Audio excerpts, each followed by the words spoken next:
Grand Matin Sud Radio, 7h, 8h30, Benjamin Glaise.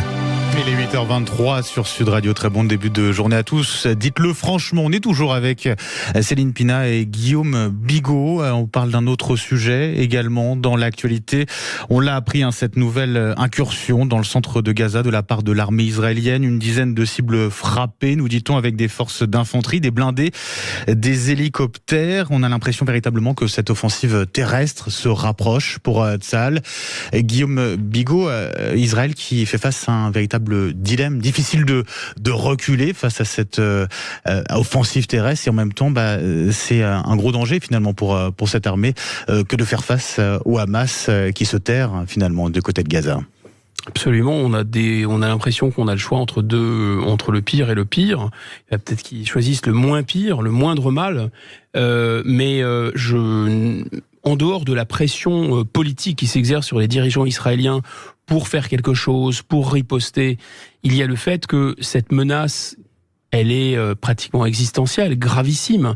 Il y a des dizaines de milliers de combattants, peut-être même des centaines de milliers, au moins des dizaines de milliers très aguerris du côté de Gaza.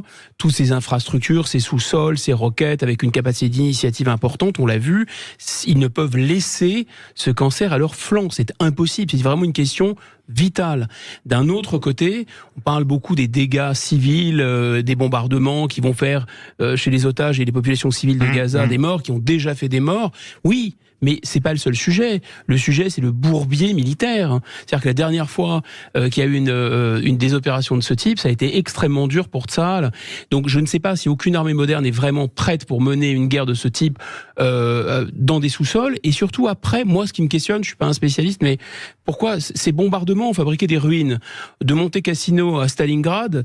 Les gens qui sont spécialistes du combat, les fantassins disent toujours, c'est très difficile de se battre dans des ruines. C'est un piège terrible.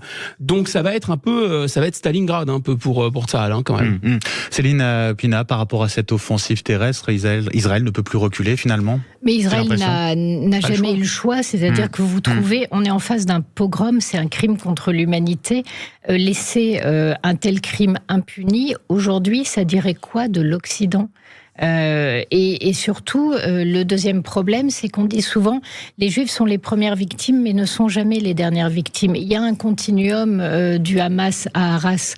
Autrement dit, cette idéologie qu'affronte aujourd'hui l'État hébreu, elle existe, elle est là dans nos banlieues. Chez nous, elle a tué.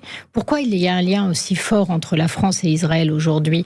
C'est que dans des fous furieux qui sont quand même allés attaquer à la Kalachnikov des gamins en train de danser, ou ces gens qui ont découpé, décapité des bébés, on retrouve des gestes comme ceux qu'on a connus de quelqu'un qui poignarde des bébés dans un parc, du Bataclan, etc. On reconnaît ce qui est en train de se passer, de cette barbarie à l'œuvre, et cette barbarie, elle n'est pas liée à ce que font les Juifs, à ce que fait l'État d'Israël. Elle est liée à ce qu'est le Hamas et à sa volonté, en fait, de détruire tout ce qui n'est pas lui.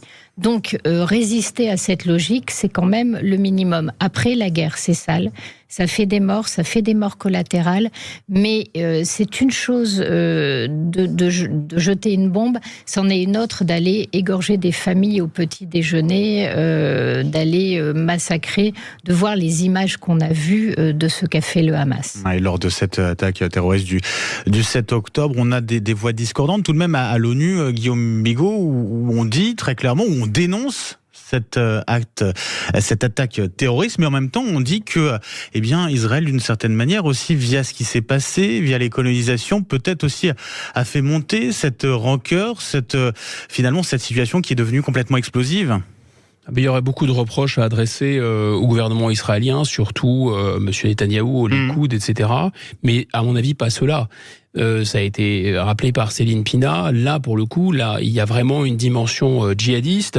D'ailleurs, peut-être qu'on peut s'arrêter un instant parce qu'il y a à la fois cette furie totalitaire d'une idéologie qui veut éradiquer tout ce qui n'est pas islamique et qui veut tous nous convertir, en fait. Ça, c'est vraiment le propos des islamistes dont sont les gens du Hamas. Mais il y a aussi des techniques qui ont été bien étudiées par un Gérard Chaliand, par exemple, dans toutes les guérillas du monde, qui consistent et Gérard Chaliand dit, de mémoire sa phrase, c'est sa formule, c'est il y a une imagination absolument débordante de l'être humain pour mettre en scène le sadisme, la barbarie, la cruauté, souvent à dessein. C'est-à-dire que quand vous voulez pousser l'ennemi à la faute, vous découpez le sein des femmes devant leurs enfants, etc. Vous mettez une espèce d'atrocité en scène, avec parfois, et aussi choquant que ça puisse paraître, derrière, il y a une intelligence tactique. Le but, c'est de pousser à la faute.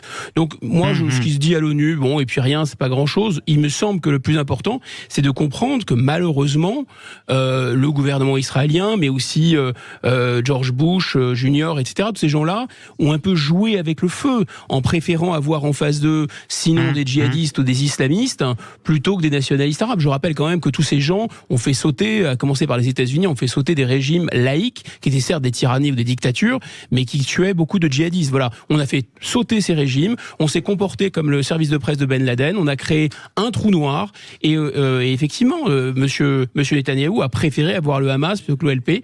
Bon, je suis pas sûr qu'il ait gagné au change.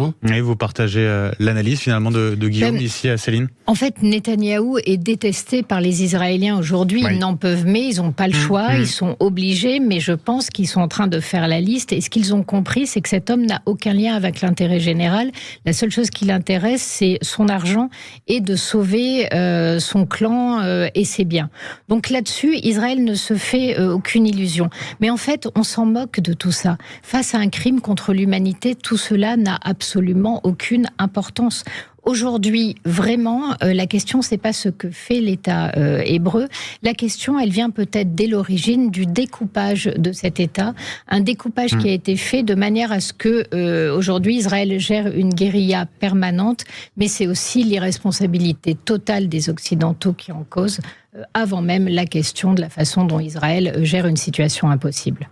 Céline Pina, Guillaume Bigot, un grand merci d'avoir été avec nous ce matin sur Sud Radio. Il est 8h30. Dans un instant, vous retrouvez Jean-Jacques Bourdin, son invité politique ce matin, Jean-Louis Bourlange, député MoDem des Hauts-de-Seine, président de la Commission des Affaires étrangères à l'Assemblée nationale. Très bonne journée avec Sud Radio.